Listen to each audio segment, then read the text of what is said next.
Hello everyone, welcome to my channel. I hope everyone is having a wonderful day. Before starting the video, please go ahead and hit the subscribe button and give this video a like up. Jacob Fatu doesn't fit in with the new bloodline, predicts WWE veteran. Solo Sikoa pinning Roman Reigns labeled annoying. As speculation around the future of WWE's Bloodline storyline intensifies, fans and experts alike are voicing their predictions about who might align, feud, or disrupt this powerful family faction. WWE veteran Bill Apter recently stirred up the conversation, suggesting that Jacob Fatu, a member of the Andrade family with a major following in MLW, Major League Wrestling, wouldn't quite fit in with the current bloodline. Apter also labeled the idea of Solo Sikoa pinning Roman Reigns as annoying, signaling that such a twist might detract from the dominance and prestige Reigns has built as WWE's tribal chief. The rumors and opinions come as the Bloodline storyline, spearheaded by Reigns, heads into uncharted territory. With Paul Heyman, Solo Sikoa, and other family members aligning around Reigns, the question of who could shake up or even challenge the bloodline from within has fans wondering if Jacob Fatu could be an electrifying addition or a divisive presence. Let's dive deeper into Apter's reasoning, the potential implications of Jacob Fatu joining the bloodline, and what a Solo Sikoa betrayal would mean for the storyline. The Bloodline storyline has thrived on a dynamic balance between family loyalty and personal ambition, with Roman Reigns at the center as the head of the table. For years, WWE has carefully constructed a narrative around Reigns' ironclad dominance, portraying him as both an almost unstoppable force and a family patriarch.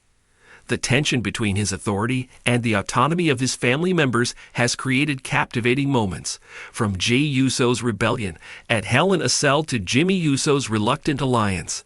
Solo Sikoa's addition to the bloodline has further enhanced this tension, with fans speculating that his loyalty to Reigns may eventually crumble. Despite Sikoa's status as a powerhouse enforcer for Reigns, his silent demeanor and intense focus have led many to see him as a potential wildcard, a force capable of challenging even the tribal chief himself. Yet, Bill Apter's suggestion that a betrayal from Sikoa, resulting in him pinning Reigns, would be annoying reflects a belief that such a move could undermine the bloodline's legacy and Reigns' carefully built dominance. Apter's critique hints at a concern that WWE may risk losing the storyline's essence if Solo's rise undermines Reigns' status. However, if executed with nuance, Sikoa's eventual turn could be explosive, preserving the bloodline's legacy while still making way for fresh storytelling. On the other hand, adding Jacob Fatu, a fierce competitor with an undeniable presence, to the bloodline might add complexity but could also disrupt the faction's current equilibrium. Jacob Fatu is not just another wrestler. He's a powerhouse with an aura that commands attention.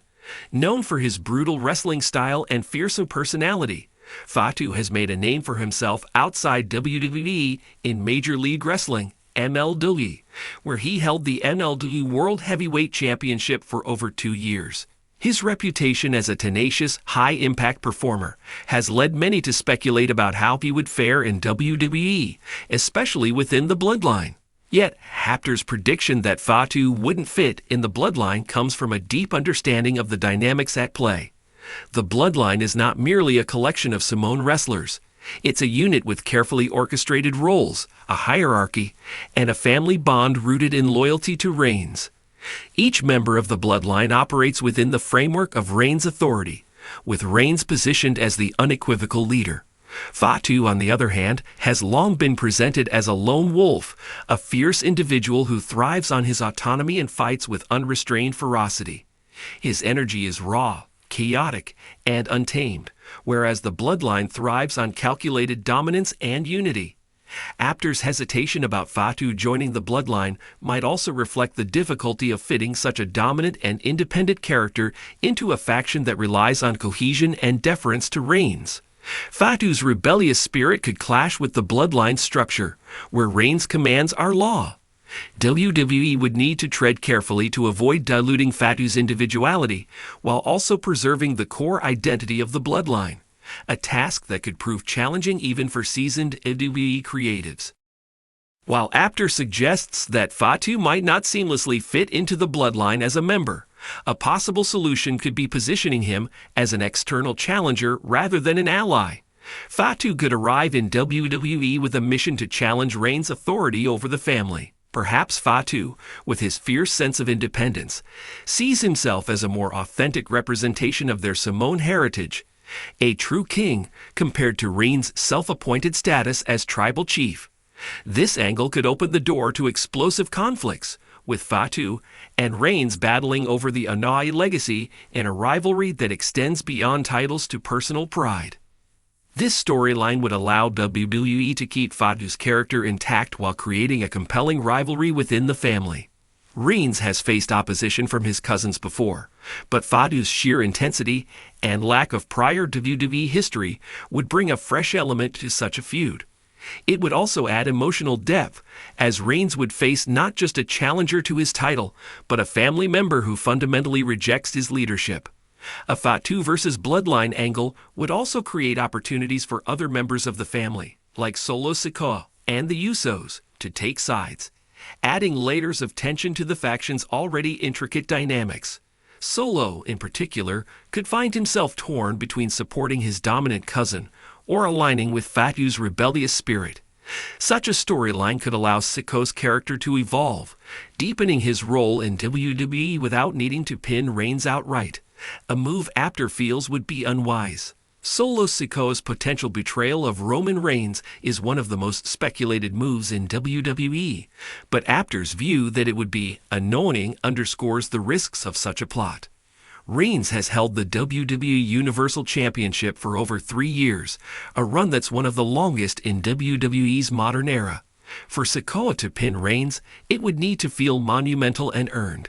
Yet, as Apter suggests, there's a fine line between a satisfying payoff and an overreach that could weaken Reigns' dominance. The Bloodline's legacy is not just about family or titles, but about Reigns' transformation into an iconic leader in WWE. A loss to Sikoa might seem premature, as it could disrupt the aura WWE has meticulously crafted around Reigns. Apter's hesitation reflects a sentiment that for Reigns to lose, it must feel like the natural culmination of his story, possibly at the hands of a major rival like Cody Rhodes or a returning megastar, rather than an internal, less established family member. Sikoa's potential betrayal could still happen without an outright pinfall over Reigns. WWE could explore an angle where Sikoa defies Reigns, even walking away from the Bloodline to assert his independence. This would give Sikoa an opportunity to develop his character and break free from Reigns' shadow, while allowing WWE to maintain Reigns' dominance until a climactic moment, perhaps at WrestleMania or another major event. As WWE moves forward, the Bloodline storyline remains a top priority and a constant subject of intrigue. Adding a figure like Jacob Fatu could bring an edge to the story, but only if done with care to preserve both his character and the family dynamics. Fatu's intensity would undoubtedly energize the Bloodline, but as Apter warns, it risks disrupting the faction's cohesion and Reigns' authority.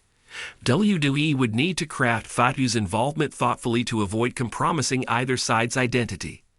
As for Solo Sikoa, Apter's critique of him pinning Reigns might highlight WWE's need to let Reigns' story conclude on a grand scale rather than through a family betrayal. Solo's evolution, however, remains a tantalizing possibility, one that could still transform the Bloodline's trajectory without undermining its established foundation. In the end, Apter's predictions offer WWE valuable insight. The Bloodline's success lies in the careful balance between loyalty, betrayal, and family pride.